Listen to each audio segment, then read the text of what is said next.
વિદ્યાર્થી મિત્રો 11 સાયન્સનું chapter number 1 રસાયણ વિજ્ઞાનની પાયાની સંકલ્પનાઓ એનો આપણે આજે લેક્ચર નંબર 08 જોઈશું અને આ લેક્ચરમાં આપણે તમને ભૌતિક રાશિ વિશે ખ્યાલ આપીશું. ભૌતિક રાશિ વિશે ખ્યાલ આપીશું. તો હવે અહીંયા ધ્યાન આપજો. પહેલાં તો ભૌતિક રાશિ જે છે, તમે કેટલીક ભૌતિક રાશિ 8th standard 9th standard 10th સ્ટાન્ડર્ડમાં ભણતા આવેલા છો. જેમ કે લંબાઈ છે, જેમ કે એરિયા છે, ક્ષેત્રફળ, જેમ કે વેગ છે, આવી કેટલીક ભૌતિક રાશિ તમે ભણીને આવેલા છો. હવે ધ્યાન આપજો કે કોઈ પણ ભૌતિક રાશિને તમારે દર્શાવવી હોય ને તો તમારે મૂલ્યની સાથે એકમની જરૂર પડતી હોય છે. જેમ કે જો તમારી સામે આપણે એક કાગળ મૂકેલો છે, તમને કહેવામાં આવે કે ભાઈ આ કાગળ જે છે એની પહોળાઈ કેટલી છે, તો તરત જ તમે શું કહેશો કે સાહેબ આ પહોળાઈ હશે 20 સેન્ટીમીટર. તો તમે જોઈ શકો છો તમે મૂલ્યનો એની સાથે સાથે એકમનો ઉપયોગ કર્યો. ખાલી એકલા મૂલ્યનો ઉપયોગ કરો તો પણ તમને કંઈ ખબર નહીં પડે, કે એકલા એકમનો ઉપયોગ કરો તો પણ તમને ખબર નહીં પડે. જેમ કે હું એમ કહી દઉં કે ભાઈ આ પેપરની લંબાઈ સેન્ટીમીટર છે, તો તરત જ પ્રશ્ન થાય કે સાહેબ કેટલા સેન્ટીમીટર. હું એમ કહી દઉં કે આ પેપરની જે પહોળાઈ છે એ 20 છે, તો તરત જ પ્રશ્ન થશે સાહેબ 20 એટલે શું? 20 ફૂટ કહું કે 20 કિલોમીટર કહું કે 20 મીટર કહું? તરત જ પ્રશ્ન થાય. તો તમે જોઈ શકો છો કોઈ પણ ભૌતિક રાશિને જો તમારે દર્શાવવી હશે તો મૂલ્યની સાથે સાથે તમારે એકમની જરૂર પડતી હોય છે. હવે અહીંયા જે આ એકમ છે, આ એકમની આપણે આજે વાત કરીશું. આ એકમને દર્શાવવા માટે આપણી પાસે અલગ અલગ પદ્ધતિઓ છે. ધ્યાન આપજો, ઘણી બધી અલગ અલગ પદ્ધતિઓ છે. જેમ કે MKS આવે છે, એક આવે છે CGS, એક આવે છે FPS. આવી ઘણી બધી પદ્ધતિઓ છે. આ MKS નો મતલબ એવો છે કે ભાઈ મીટર, કિલોગ્રામ, સેકન્ડ, આનો અર્થ આવો છે. CGS નો મતલબ આવો છે સેન્ટીમીટર, ગ્રામ, સેકન્ડ. યસ, FPS નો મતલબ આવો છે ફૂટ, પાઉન્ડ, સેકન્ડ. તો કહેવાનો મતલબ કે કોઈ પણ એકમને દર્શાવી હોય તો આપણી પાસે આવી ઘણી બધી અલગ અલગ પદ્ધતિઓ છે. હવે અહીંયા ધ્યાન આપજો કે કેટલાક દેશના વૈજ્ઞાનિકો આવી અલગ અલગ પદ્ધતિઓનો ઉપયોગ કરતા હતા એકમને દર્શાવવા માટે, જેના કારણે આંતરરાષ્ટ્રીય સ્તરે સમસ્યાઓ સર્જાવા લાગી. કેવી સમસ્યા? તો ધ્યાન આપજો કે જેમ કે હું એક એક્ઝામ્પલ તમને આપું કે ભાઈ અમેરિકાના અંદર વૈજ્ઞાનિકો MKS નો દાખલા તરીકે ઉપયોગ કરતા હતા અને આપણા ઇન્ડિયન સાયન્ટિસ્ટ જે છે FPS નો ઉપયોગ કરતા હતા પહેલા. તો હવે પ્રોબ્લેમ શું થવા લાગ્યા કે આપણો કોઈ ઇન્ડિયન સાયન્ટિસ્ટ જ્યારે કોઈ રિસર્ચ પબ્લિશ કરશે ત્યારે એના એકમો સામે લખશે FPS માં, કારણ કે એને FPS આવડે છે, એને MKS માં ખબર નથી પડતી, તે FPS માં એકમ લખશે. હવે કોઈ અમેરિકન સાયન્ટિસ્ટ જ્યારે પોતાનું રિસર્ચ પબ્લિશ કરશે ત્યારે એકમ સામે લખશે MKS માં, કારણ કે એને MKS ખબર છે. બરાબર. તો હવે અહીંયા શું થવા લાગ્યું કે કોઈ અમેરિકન સાયન્ટિસ્ટ જે છે એ જ્યારે ઇન્ડિયન સાયન્ટિસ્ટનું પેપર વાંચશે તો એને FPS વિશે કોઈ જ્ઞાન છે નહીં, જેના કારણે અમેરિકન સાયન્ટિસ્ટને તકલીફ પડશે પેપર સમજવામાં. સેમ એ જ રીતના કોઈ ઇન્ડિયન સાયન્ટિસ્ટ જ્યારે અમેરિકન સાયન્ટિસ્ટનું પેપર વાંચશે ત્યારે એને પણ એમાં ખબર નહીં પડે. કેમ? કારણ કે એને MKS વિશે કોઈ જ્ઞાન નથી.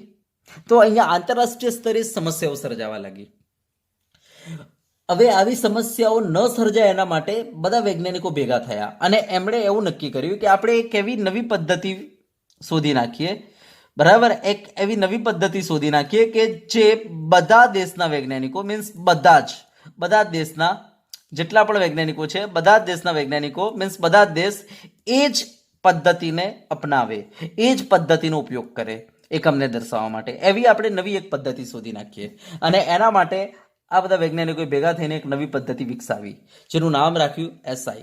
બરાબર, ફ્રેન્ચ નામ પરથી આમનું એ પદ્ધતિનું નામ એમણે રાખ્યું SI, જેને કહીશું સિસ્ટમ ઓફ ઇન્ટરનેશનલ, આંતરરાષ્ટ્રીય એકમ પદ્ધતિ.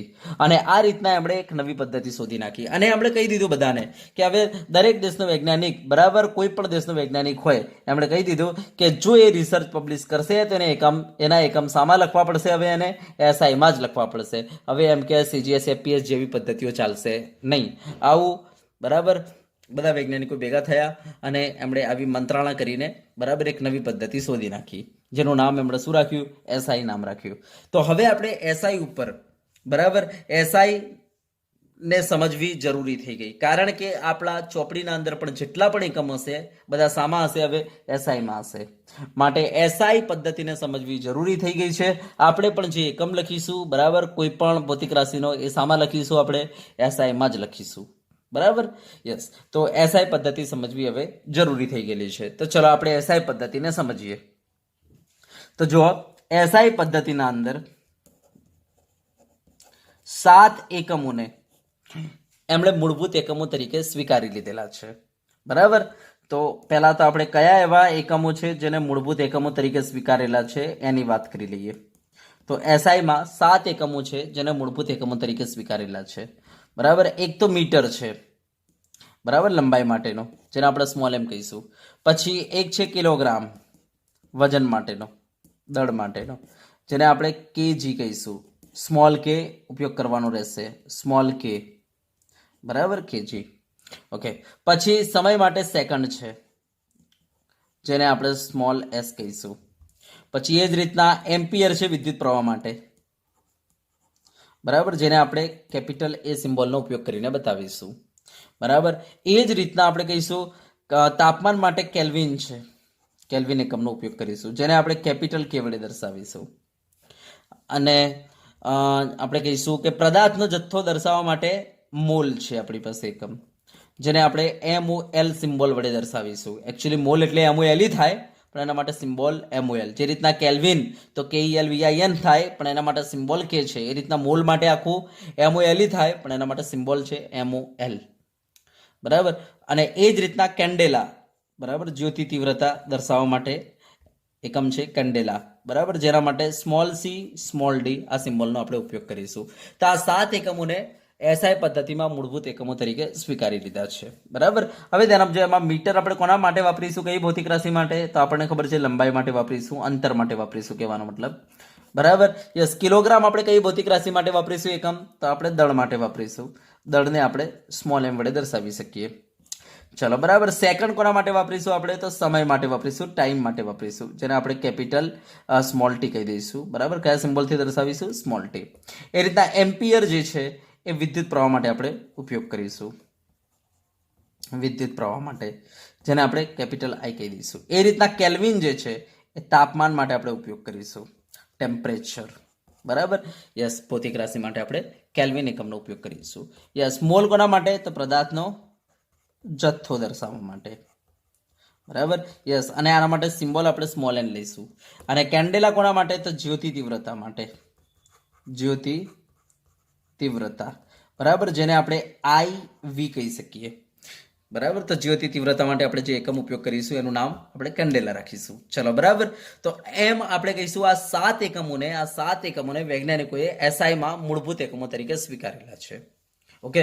હવે ધ્યાન આપજો, આ સિવાય પણ આપણી પાસે ઘણા બધા એકમો હોય છે. જેમ કે કોઈ મને એમ કહે કે સાહેબ વેગનો એકમ, તો જો વેગ ભૌતિક રાશિ અહીંયા તો આપેલી નથી, તો હવે વેગનો એકમ આપણે શું કરીશું? તો વેગનો એકમ આપણે આમાંથી બનાવીશું, આ 7 મૂળભૂત એકમનો ઉપયોગ કરીને બનાવીશું વેગનો એકમ. કોઈ મને એમ કહે સાહેબ એરિયાનું એકમ શું, ક્ષેત્રફળનું એકમ શું? તો જો અહીંયા ક્ષેત્રફળ ભૌતિક રાશિ તો છે નહીં, તો આપણે એક કામ કરવું પડશે, આ જે 7 એકમો છે એનો ઉપયોગ કરીને આપણે બનાવીશું ક્ષેત્રફળનું એકમ. બરાબર.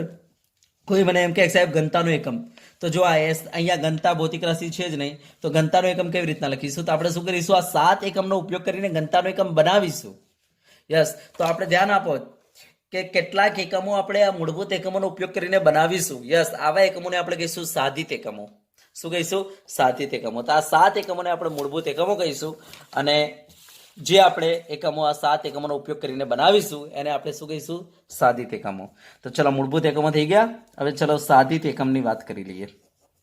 દાખલા તરીકે મને કોઈ એમ કહે છે સાહેબ વેગનો એકમ જણાવો, તો આપણે શું કરીશું? તો વેગ બરાબર પહેલા લખી દઈશું ભાઈ, અંતર ભાગ્યા શું થાય?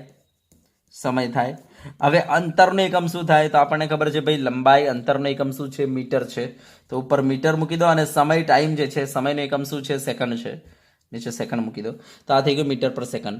તો આ જે એકમ થઈ ગયો એ એકમ તમે જોઈ શકો છો કોનો ઉપયોગ કરીને આપણે બનાવ્યો? મૂળભૂત એકમનો ઉપયોગ કરીને બનાવ્યો. તો આ મીટર પર સેકન્ડને આપણે શું કહીશું? સાધિત એકમ કહી દઈશું. બરાબર, અથવા કહેવાય ઉપજાવેલા એકમ. સમજી ગયા વાત ને? યસ. દાખલા તરીકે કોઈ મને એમ કે સાહેબ ઘનતાનો એકમ જણાવો, તો આપણે ઘનતા બરાબર આપણને ખબર છે દળ ભાગ્યા શું થાય? કદ થાય.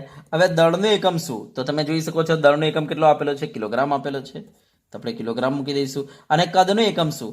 તો હવે કદ જે છે કોને કહેવાય? તો તમને ખબર છે લંબાઈ ગુણ્યા પહોળાઈ ગુણ્યા ઊંચાઈ, એને કદ કહેવાય. તો હવે લંબાઈ, પહોળાઈ, ઊંચાઈ આ ત્રણે ત્રણ એકમ હવે અંતર છે, તો એમના એકમ શું થશે એસઆઈમાં? તો આપણને ખબર છે અંતરનો એકમ શું બને? મીટર. તો બોલો મીટર મીટર મીટર, તો શું બને? મીટરનો ઘન. તો આપણે કહીશું કિલોગ્રામ પર મીટર ઘન શું છે? તો આપણે કહીશું એસઆઈ એકમ, પણ એસઆઈમાં કયું કહેવાય? સાધિત એકમ કહીશું. બરાબર, મૂળભૂત એકમો તો પેલા 7 છે. યસ, એમાંથી આપણે એનો ઉપયોગ કરીને બનાવ્યો, માટે આપણે આને શું કહીશું? સાધિત એકમ. દાખલા તરીકે મને કોઈ એમ કે એક્સાઇબ એરિયાનો એકમ જણાવો ક્ષેત્રફળનો, તો આપણે શું કહીશું? ક્ષેત્રફળ ઇઝ ઇક્વલ ટુ લંબાઈ ગુણ્યા પહોળાઈ.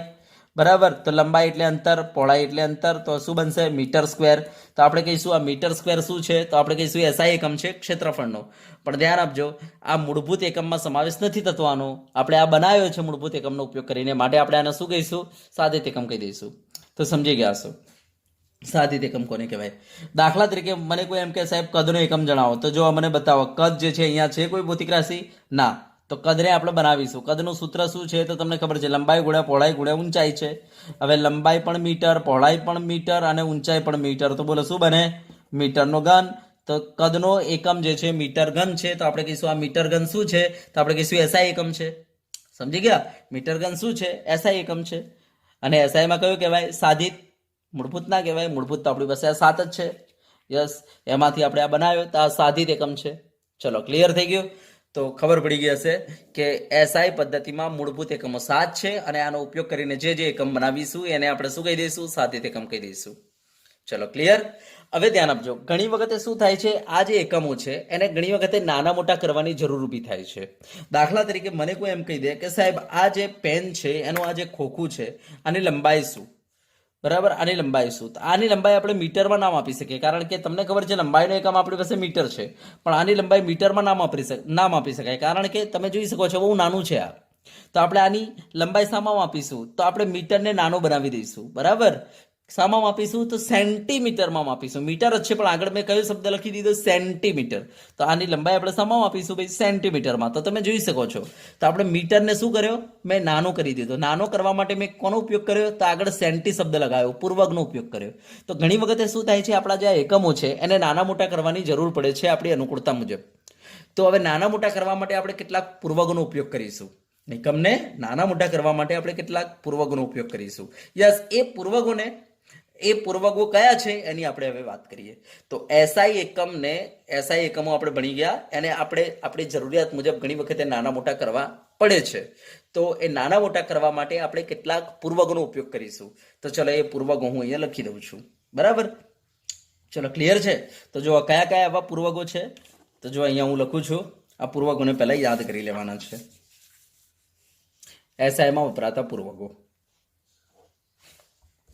તો જુઓ, યોટા, ઝેટા, એક્ઝા, પેટા, Terra, giga, mega, kilo, hecto, બરાબર, ડેકા. તો આટલા જે છે આપણા, ધ્યાન આપજો. આ યોટાને આપણે સિમ્બોલ આપીશું capital Y, zetta capital Z, exa capital E, peta capital P, tera capital T, giga capital G, mega capital M, kilo માટે સ્મોલ કે આપણે વાપરીશું. બરાબર, હેક્ટો માટે આપણે એચ વાપરીશું, ડેકા માટે આપણે ડી એ વાપરીશું. આ ધ્યાન આપજો. ચલો, ક્લિયર છે આટલા? યસ. હવે ધ્યાન આપજો, યોટા માટે જે પૂર્વક આપણે વાપરવાનો છે 10⁻²4, ઝેટા માટે એના કરતા નાનો 10⁻21, એક્ઝા માટે ઓર નાનો 10⁻18, પેટા માટે ઓર નાનો, બરાબર, યસ, અને એ છે 10⁻15, ટેરા માટે ઓર નાનો 10⁻12, ગીગા માટે ઓર નાનો 10⁻9. તો તમે જોઈ શકો છો 3 નો તફાવત છે. મેગા માટે ઓર નાનો 10⁻6, કિલો માટે 10⁻3, હેક્ટા માટે અહીંયા હેક્ટો જે છે, બરાબર, એના માટે 10⁻2 અને ડેકા માટે 10⁻1. ચલો, ક્લિયર થઈ ગયા? તો આ પૂર્વકો આપણે યાદ કરી લઈશું. હજુ ધ્યાન આપજો, હા, હજુ ડેકાથી નાનો થઈ શકે તો એ છે ડેસી, ઓર નાનો સેન્ટી, ઓર નાનો મિલી, ઓર નાનો ડેસી સેન્ટી મિલી, માઇક્રો આવશે, ઓર નાનો નેનો, બરાબર, માઇક્રો નેનો. ઓર નાનો જો આપણે કરીએ તો નેનો પીકો, પછી ફેમટો, પછી એટો, પછી ઝેપ્ટો અને યોક્ટો. બરાબર. યસ, ડેસી માટે આપણે સ્મોલ ડી નો ઉપયોગ કરીશું, કારણ કે ડેકા માટે ડી એ વાપર્યો તો ડેસી માટે આપણે ખાલી ડી વાપરી દઈશું, એટલે બંને અલગ પડે. સેન્ટી માટે આપણે સ્મોલ સી નો, મિલી માટે આપણે સ્મોલ એમ નો. હવે માઇક્રો માટે આપણે એમ નહીં વાપરીએ, આપણે આ ટાઈપનો સિમ્બોલ વાપરીશું, બરાબર, નહીતર પાછા એમ સેમ થઈ જશે. નેનો માટે આપણે સ્મોલ એન નો ઉપયોગ કરીશું. પીકો માટે આપણે સ્મોલ પી, હા, કેપિટલ પી નહીં, કારણ કે કેપિટલ પી હોય તો પેટા કહી દેવાનું. યસ, ફેમટો માટે આપણે સ્મોલ એફ નો. યસ, એટો માટે સ્મોલ એનો, ઝેપ્ટો માટે સ્મોલ ઝેડ અને યોક્ટો માટે સ્મોલ વાય. હવે ધ્યાન આપજો, ડેસીની વેલ્યુ છે 10⁻⁻1, તો આના કરતાં નાની. ચલો, સેન્ટીની ઓર નાની 10⁻², મિલીની ઓર નાની 10⁻3, માઇક્રોની ઓર નાની 10⁻6, નેનોની ઓર નાની 10⁻9, પીકોની ઓર નાની 10⁻12, ફેમટોની ઓર નાની 10⁻15, એટોની ઓર નાની 10⁻18, ઝેપ્ટોની ઓર નાની 10⁻21 અને યોક્ટોની ઓર નાની 10⁻24. તો આપણે કહીશું કે આ રીતના આપણે કેટલાક આ પૂર્વકો પહેલા યુઝ કરી લઈએ, યાદ કરી લઈએ, બરાબર. આ પૂર્વકો આપણને યાદ હોવા જરૂરી છે. Okay, yes. તો આ પૂર્વકોને એક વખતે લખી લો. ચલો જલ્દી ફટાફટ વિડીયોને પોઝ કરો અને આ પૂર્વકોને પહેલા લખી લો, બરાબર.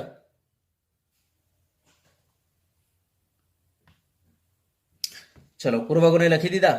હા, હવે આપણે તમને બતાવીએ આ પૂર્વકનો ઉપયોગ ક્યાં થશે. તો મેં તમને કહ્યું એકમને નાના મોટા કરવા માટે. તો જુઓ કેવી રીતના આપણે આનો ઉપયોગ કરીશું, બરાબર. ધ્યાન આપજો કેવી રીતના આપણે આનો ઉપયોગ કરીશું. દાખલા તરીકે કોઈ મને એમ કહી દે કે ભાઈ 1 કિલોમીટર ઇઝ ઇક્વલ ટુ ખાલી જગ્યા મીટર. તો આને સોલ્વ કેવી રીતના કરીશું, તો ધ્યાન આપજો. એક એમને રાખો, કિલોની વેલ્યુ કેટલી છે તો તમે પેલા ચાર્ટમાં જોઈ લો, 10⁻³ જોઈ લો.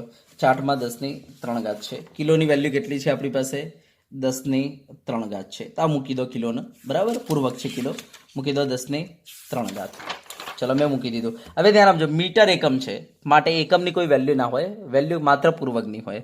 તો આપણે મીટરની કોઈ વેલ્યુ નહીં મૂકીએ. ઇઝ ઇક્વલ ટુ ખાલી જગ્યા મીટર. તો તમે જોઈ શકો છો અહીંયા પણ મીટરની આગળ કોઈ પૂર્વક છે નહીં, તો બસ આપણો જવાબ થઈ ગયો. તો આપણો જવાબ આવશે 1 કિલોમીટર બરાબર ખાલી જગ્યા મીટર. તો આપણો જવાબ આવશે 10⁻³ મીટર. બોલો આવડે? યસ. તો આ રીતના ખાલી જગ્યા સોલ્વ કરવા માટે આપણે પૂર્વકનો ઉપયોગ કરીશું. દાખલા તરીકે મને કોઈ એમ કહી દે કે ભાઈ 1 કિલોમીટર બરાબર ખાલી જગ્યા સેન્ટીમીટર, ખાલી જગ્યા સેન્ટીમીટર. તો ચલો આને કેવી રીતે આપણે સોલ્વ કરીશું? એક એમને કિલો એટલે 10⁻³ મીટર એકમ છે, એની કોઈ વેલ્યુ ના હોય. ઇઝ ઇક્વલ ટુ ખાલી જગ્યા સેન્ટીમીટર, મીટર એકમ છે, કોઈ વેલ્યુ ના હોય એની એકમની, પણ સેન્ટી જો પૂર્વક છે. સેન્ટીની વેલ્યુ કેટલી છે? 10⁻². જોઈ લો સેન્ટી કેટલી મેં લખાઈ છે? 10⁻². હા, તો ધ્યાન આપજો, સેન્ટી છે તમારો 10⁻². હવે ધ્યાન આપજો, આ પૂર્વક જે છે એને તમારે નીચે લાવી દેવાનું રહેશે. બરાબરની આ સાઈડ તમે જ્યારે લાવશો, બરાબર, આ સાઈડ તો ક્યાં આવશે? ભાગાકારમાં આવી જશે. તો સેન્ટી તમારો ભાગાકારમાં આવ્યો એટલે 10⁻² તમારો ભાગાકારમાં આવી. હવે એને જ્યારે આપણે ઉપર લાવીએ એટલે શું થઈ જશે? 10⁻² ને જ્યારે આપણે ઉપર લાવીએ તો 10⁻+2. તો હવે એક વસ્તુ ધ્યાન આપવાનું, જે બરાબરની આ બાજુ છે, જે પૂર્વક, બરાબર, એ પૂર્વકને તમારે, બરાબર, એ પૂર્વકને તમારે અહીંયા લખી દેવાનું રહેશે, બરાબર. પણ ધ્યાન આપો, એ પૂર્વક જો માઇનસમાં હોય તો પ્લસમાં કરી દેવાનો, અને પ્લસમાં હોય તો એને માઇનસમાં લખી દેવાનો. જેમ કે સેન્ટી જે છે 10⁻² છે, તો આપણે લખી દઈશું 10⁻+2. સમજી ગયા? જે બરાબરની આ બાજુ છે એના માટે હો ને. બાકી અહીંયા તો જે છે એમ જ, આ એક એમને કિલો એટલે 10⁻³ મીટર એકમ છે, આનો કોઈ અર્થ નથી. ઇઝ ઇક્વલ ટુ એનું કોઈ મૂલ્ય નથી, બરાબર. ઇઝ ઇક્વલ ટુ હવે સેન્ટીમીટર, તો તમે જોઈ શકો છો મીટરના આગળ પૂર્વક કયો છે? સેન્ટી છે. સેન્ટીની વેલ્યુ કેટલી છે? 10⁻². યસ, તો અહીંયા આપણે 10⁻+2 લખી દઈશું. તો બોલો જવાબ શું આવે? 10⁻5. બરાબર. જુઓ આધાર સરખા એટલે ઘાતોનો સરવાળો. ચલો ઓકે. ચલો હવે જો હું બીજું તમને આપું, દાખલા તરીકે 1 માઇક્રોગ્રામ છે. 1 માઇક્રોગ્રામ ઇઝ ઇક્વલ ટુ ખાલી જગ્યા નેનોગ્રામ. ચલો જવાબ શું આવે? 1 એમને માઇક્રોની વેલ્યુ કેટલી થાય? બરાબર, આ 1 એમને બોલો. માઇક્રોની વેલ્યુ 10⁻6 છે માઇક્રોની, બરાબર. જુઓ તમે જોઈ શકો છો માઇક્રોની વેલ્યુ 10⁻6 છે. આપણે જે ચાર્ટ આપેલો છે ચાર્ટમાં જોઈ લેવાનું. માઇક્રોની વેલ્યુ કેટલી છે? 10⁻6. ઓકે, તો 10⁻6. ગ્રામ જે છે તમારો એકમ છે, બરાબર, એકમનું કોઈ મૂલ્ય હોય નહીં. ઇઝ ઇક્વલ ટુ ખાલી જગ્યા નેનોગ્રામ, તો ગ્રામ એકમ છે પણ નેનો જે છે તમારો પૂર્વક છે, અને નેનોની વેલ્યુ કેટલી છે? 10⁻9 છે. તો 10⁻9 છે, પણ બરાબરની આ બાજ છે. બરાબરની આ બાજ હોય તો માઇનસ હોય તો પ્લસ લખો, ને પ્લસ હોય તો માઇનસ લખો. તો નેનો 10⁻9 છે, તો આપણે લખીશું 10+9. ચલો, હવે 10⁹ માંથી 10⁶ જાય તો કેટલા વધે? 10⁻3. તો આ રીતના આપણે ખાલી જગ્યા સોલ્વ કરીશું. બરાબર. ચલો, દાખલા તરીકે તમને કોઈ પૂછે કે ભાઈ આપણી પાસે 100, બરાબર, 100 માઇક્રોસેકન્ડ છે, ઇઝ ઇક્વલ ટુ ખાલી જગ્યા નેનો સેકન્ડ થાય. ચલો, તો કેવી રીતના સોલ્વ કરીશું? તો ધ્યાન આપો, 100 એમને રાખો. ચલો, માઇક્રોની વેલ્યુ કેટલી છે? 10⁻6 છે. હવે સેકન્ડ એકમ છે, બરાબર, એની કોઈ વેલ્યુ ના હોય. ઇઝ ઇક્વલ ટુ ખાલી જગ્યા નેનો સેકન્ડ. હવે સેકન્ડ તો એકમ છે પણ નેનો આગળ પૂર્વક છે. હવે નેનોની વેલ્યુ 10⁻ કેટલી છે? 9 છે. જો અહીંયા લખીએ તો 10⁻9 લખવી પડે. કેમ? કારણ કે બરાબરની આ બાજુ જે પૂર્વક હશે એ માઇનસ હોય તો પ્લસ લખાય, અને પ્લસ હોય તો માઇનસ લખાય. આ રીતના કરી દેવાનું. બરાબર, સમજી ગયા? તો આ રીતના ગુણાકાર કરી દેવાનો.